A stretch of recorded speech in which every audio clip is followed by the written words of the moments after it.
Halo Lex Indonesia, kali ini kita akan mereview sebuah mobil bekas, yaitu adalah Toyota Vios tahun 2015. Nah, kayak apa sih mobilnya? Dan mobil ini adalah kebetulan salah satu stok kita di OLX Autos JBTT Pejaten. Untuk mengetahui lebih lanjut, tonton terus videonya.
Penampilan Vios di generasi ini bisa dikatakan memang masih terlihat modern. Itu dikarenakan desain mulai dari bagian kap mesin depan, kemudian grill, desain bumpernya yang membuat mobil ini memiliki penampilan yang terbilang masih modern. Apalagi di bagian headlampnya, mobil ini juga dilengkapi dengan sebuah proyektor yang membuat penampilannya memang masih terlihat fresh. Dan sebelumnya kita akan jelaskan soal headlampnya dulu. Memang walaupun dia sudah dilengkapi dengan proyektor, namun sayangnya dia tidak dilengkapi dengan xenon atau bahkan LED. Jadi dia masih menggunakan bohlam proyektor biasa. Dan walaupun begitu, dia untuk lampu jauhnya terintegrasi menjadi satu di bagian proyektor ini. Kemudian untuk konfigurasinya, dia ada lampu kecil di sisi samping, kemudian untuk lampu sennya berada di bagian depannya. Kemudian untuk lampu fog lights-nya sendiri, fog lights-nya di bagian sisi bawah dan dia masih menggunakan bohlam halogen biasa seperti di bagian lampu utamanya. Kemudian ini adalah varian tipe G, yang mana varian tipe G ini dia dilengkapi dengan chrome di bagian grillnya ini, yang seolah-olah terus menyambung ke bagian headlampnya yang membuat penampilannya terlihat manis. Dan untuk desain bumpernya sendiri, desain bumpernya seolah-olah mobil ini memiliki sebuah body kit yang mana terlihat gondrong ke bagian sisi bawahnya yang membuat penampilannya cukup terlihat agresif di bagian wajahnya. Kemudian memang ini menjadi salah satu ciri khas bahasa desain Toyota di saat itu. Jadi di bagian bumpernya ini di sisi tengahnya menjadi grill di sisi bawah dan juga di sisi atasnya yang membuat memang penampilannya menjadi sedikit agresif. Oke, sekarang kita akan menjelaskan untuk ke bagian mesinnya terlebih dahulu. Untuk mesinnya sendiri, Toyota Vios generasi ketiga ini masih menggunakan 1NZF-e di awal pertama sebelum melakukan facelift. Dan tahun 2015 adalah menjadi tahun terakhir Vios generasi ketiga ini menggunakan mesin 1NZF-e, yang mana ini adalah mesin yang digunakan mulai dari Vios generasi pertama. Memang terkenal cukup bandel dan mesin ini juga banyak digunakan di varian Toyota lainnya. Dia berkapasitas 1500 cc, 4 silinder yang dilengkapi dengan teknologi VVT-i. Dan untuk transmisinya sendiri, dia hadir dalam dua pilihan, yaitu manual 5 percepatan dan juga otomatis konvensional 4 percepatan. Karena setelah tahun 2015 ini, dia hadir dengan mesin terbaru dan juga transmisi otomatis yang berteknologi CVT. Kemudian untuk sistem pengeremannya sendiri, mobil ini sudah dilengkapi dengan ABS sebagai standarnya dan juga brake assist-nya. Dan untuk penampilan ruang mesinnya memang terlihat cukup sederhana. Di sini sudah dilengkapi dengan peredam di bagian firewall-nya dan juga di bagian kap mesinnya. Kemudian untuk di bagian mesinnya sendiri, mobil ini bisa dikatakan cukup mudah perawatannya dikarenakan memang mesinnya ini masih sangat andal untuk digunakan dan juga banyak digunakan oleh generasi Toyota lainnya. Nah, untuk di bagian samping, Toyota Vios generasi ini memang menurut saya cukup terlihat simpel di bagian sisi sampingnya. Kenapa? Itu dikarenakan memang dia tidak ada ornamen tambahan di seperti list body atau bahkan list chrome di bagian sisi sampingnya, padahal ini adalah tipe G-nya dan chrome itu hanya ada di bagian handle pintunya saja. Memang terlihat sederhana sekali di bagian sisi sampingnya, apalagi penggunaan velg yang memang warnanya juga polos seperti ini yang membuat penampilannya cukup sederhana. Bicara soal velgnya sendiri, mobil ini dilengkapi dengan velg ukuran 16 inci dengan desain jari-jari seperti ini yang memang sebenarnya desainnya sendiri terlihat cocok pada mobil ini. Kemudian dia dilengkapi dengan ban 195/50R16. Dan sistem pengeremannya sendiri dia sudah dilengkapi dengan disc brake pada bagian depan dan juga di bagian belakang. Kemudian untuk di bagian spionnya sendiri, spionnya ini sudah pelipatannya secara elektrik dari bagian dalam kabin Dia juga sudah dilengkapi dengan lampu sen di bagian sisi spionnya, tapi memang bukan LED. Kemudian pengaturan untuk kaca spionnya sendiri sudah dapat diatur secara elektrik dari bagian dalam kabin. Selain itu, untuk tipe G ini dia dilengkapi dengan sistem keyless entry. Jadi untuk masuk ke dalam kabinnya sendiri, mobil ini hanya karena kuncinya itu Anda kantongin saja, karena ada tombolnya di sini untuk membuka dan mengunci pintu mobilnya.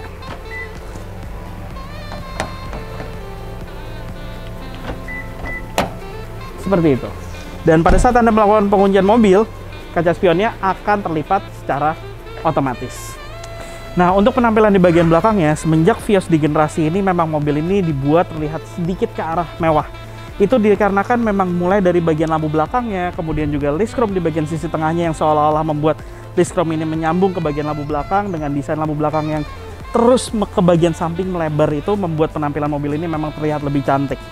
Apalagi desain bumpernya yang simple, tapi ada beberapa tekukan-tekukan yang membuat penampilannya memang menarik di jalan dan memang terlihat seperti bukan lagi Toyota Vios yang sebelumnya yang lebih sederhana, tapi melainkan mobil ini memberikan sedikit kesan mewah semenjak di generasi ini.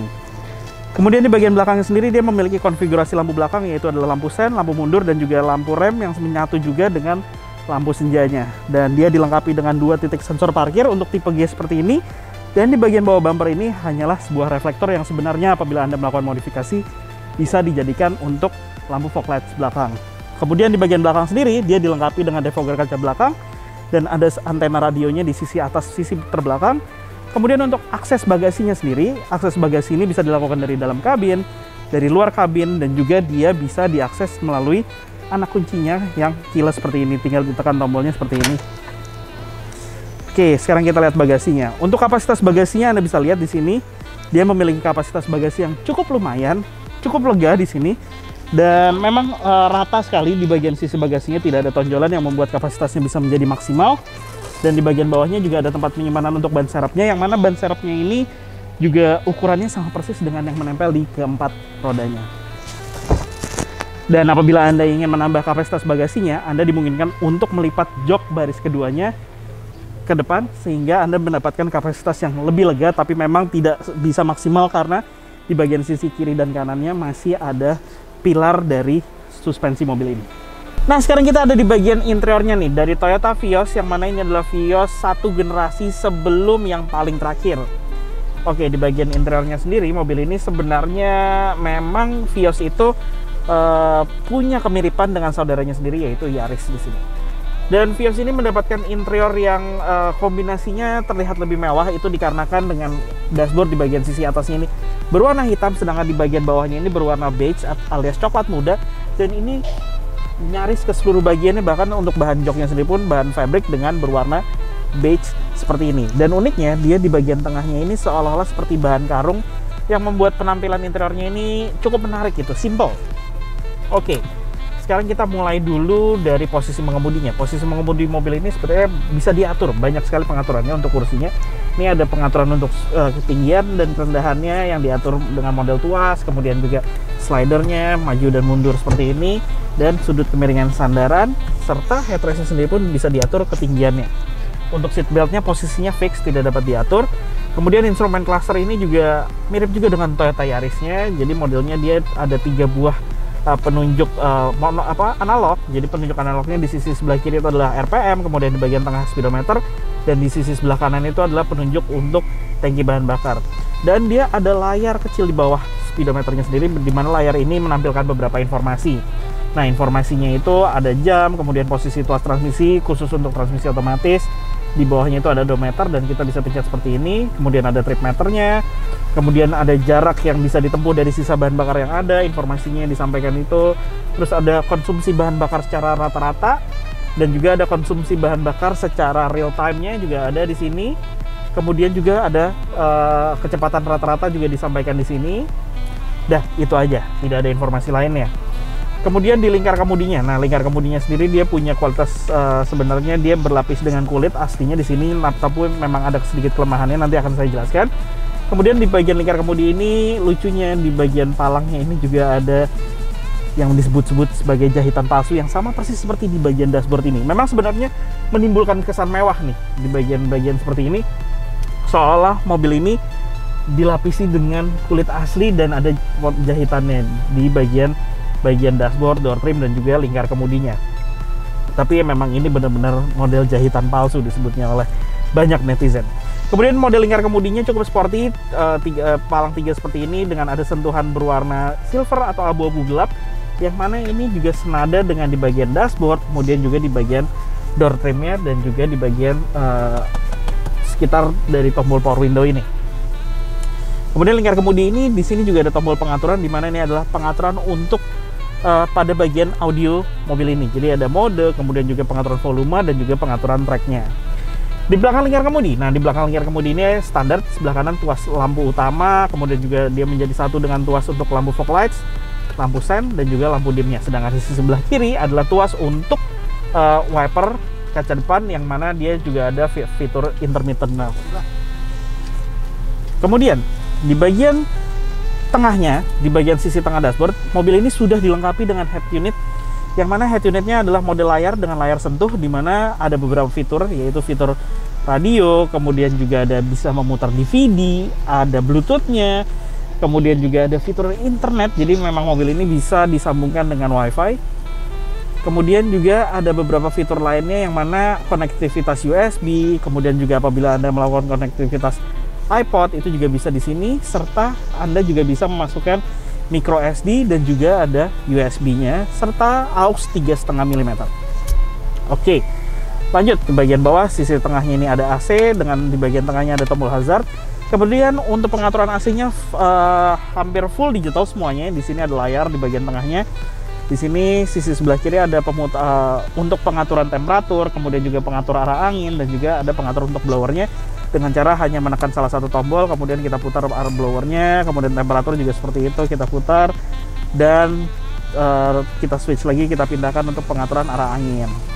Sedangkan di sisi sebelah kanan ini, dia sudah dilengkapi dengan fitur auto, kemudian juga ada tombol untuk defogger kaca belakang, dan juga ada tombol untuk membuka dan menutup flap udara luar agar tidak masuk ke dalam kabin.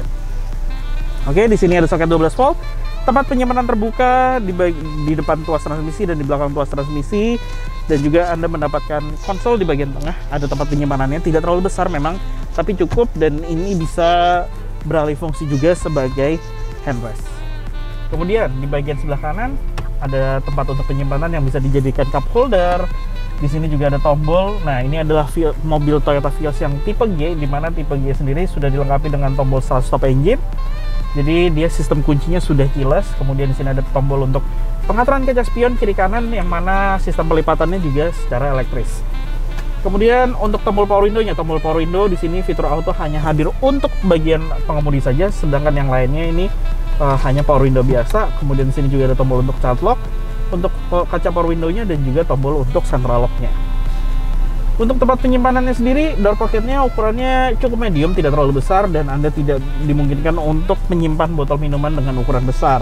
Kemudian laci pun di sini juga ukuran cukup lumayan, dan ada penyimpanan kecilnya di bagian sisi sebelah kanannya. Dan door pocket itu hadir di bagian depan sisi kiri kanan. Oke. Kemudian di bagian sisi atas Anda mendapatkan sun visor lengkap dengan cermin, tapi tidak ada lampu penerangannya.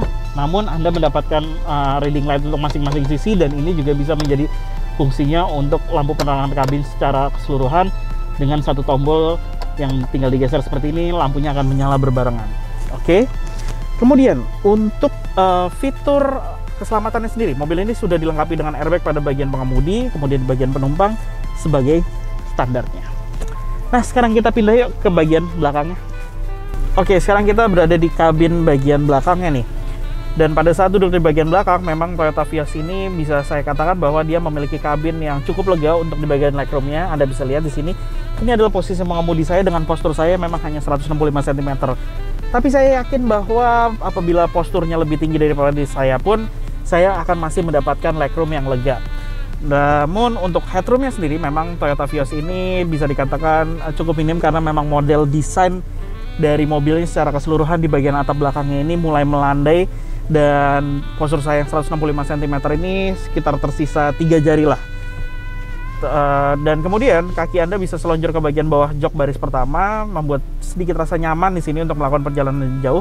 Dan memang sebenarnya Toyota Vios ini masih cocok untuk Anda yang menggunakan jasa pengemudi dan ingin duduk di bagian kabin belakang, ini masih cocok untuk dalam keadaan sehari-hari. Tapi menurut saya pribadi, Toyota Vios ini kurang nyaman untuk dibawa, maksudnya untuk duduk di baris belakang dalam keadaan perjalanan jauh. Kenapa? Karena menurut saya sandaran dari Toyota Vios ini sedikit terasa tegap, tidak terlalu rebah, tapi memang tidak terlalu tegap. Namun menurut saya kurang nyaman lah untuk melakukan perjalanan jauh di sini.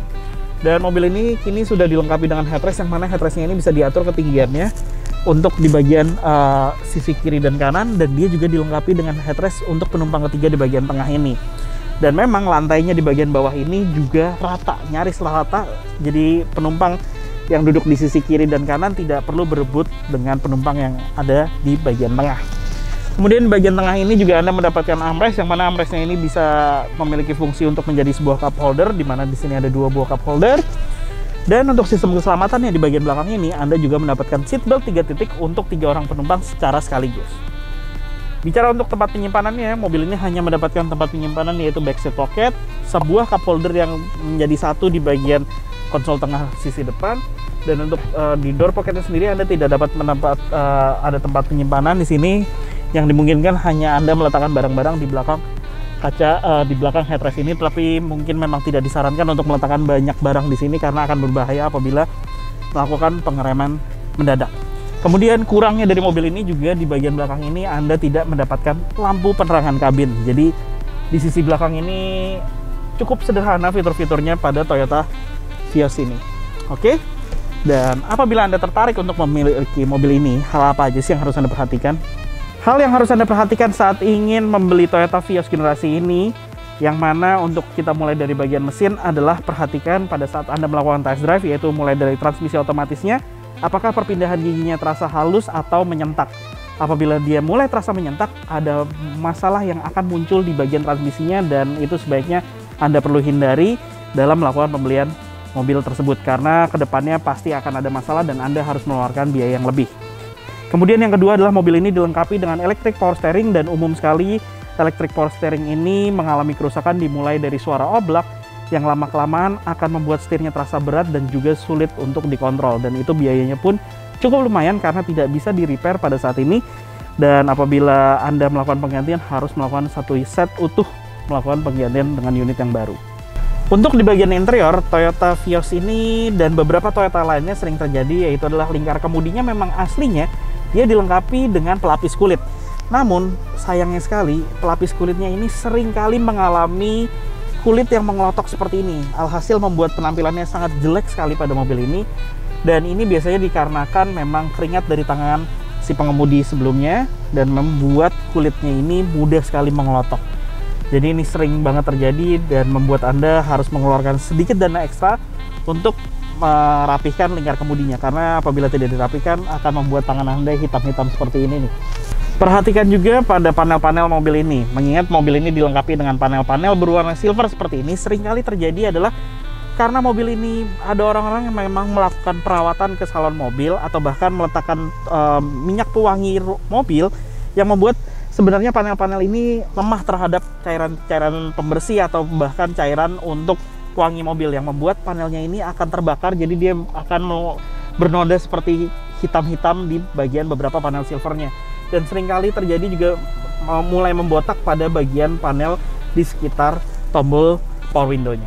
Kemudian untuk bagian terakhir yang harus Anda perhatikan adalah di bagian kaki-kakinya, yaitu adalah pada saat Anda melakukan test drive, dengarkan apakah kaki-kaki mengeluarkan suara yang aneh atau suara yang mengganggu. Karena kemungkinan besar di bagian kaki-kaki depan Toyota Vios itu memang sering terjadi mulai dari generasi awal, yaitu adalah mudah rusaknya mulai dari tie-rod, ball joint, dan juga bagian lainnya seperti as roda. Mengingat mobil berpenggerak roda depan memang memiliki masalah di bagian as roda depan yang paling sering terjadi. Dan yang terakhir adalah yang sering terjadi, yaitu adalah fan beltnya, yang mana pada saat Anda menyalakan AC, fan beltnya ini ternyata sudah mulai melar dan tidak dapat diatur lagi, karena melarnya fan belt ini membuat mengeluarkan suara decit pada saat Anda menyalakan AC. Dan itulah hal-hal yang harus Anda perhatikan saat ingin membeli Toyota Vios yang seperti di samping saya ini. Kemudian untuk bicara soal pajaknya sendiri, mobil ini memiliki pajak per tahunnya adalah 3,7 juta, yang mana perlu diingat ini adalah lansiran tahun 2015 dengan tipe G seperti ini. Dan untuk harga pasarannya sendiri, mobil ini bisa Anda dapatkan mulai dari rentang harga 130 hingga 150 juta tergantung kondisinya. Yang kebetulan di samping kami ini adalah unit milik store dari JBTT Pejaten, OLX Autos di Pejaten, yang mana kondisi kilometernya saat ini mencapai 98.000 km dengan harga bukaan 140 juta yang bisa Anda negosiasikan. Dan begitulah hasil review kami kali ini mengenai Toyota Vios generasi ini. Jangan lupa like video ini jika Anda menyukainya, serta subscribe ke channel OLX Indonesia. Dan juga apabila Anda ingin mencari mobil bekas yang Anda inginkan, Anda bisa juga mengklik di olx.co.id atau bisa mencarinya juga di OLX Autos. Terima kasih telah menonton video ini, tunggu video kami selanjutnya.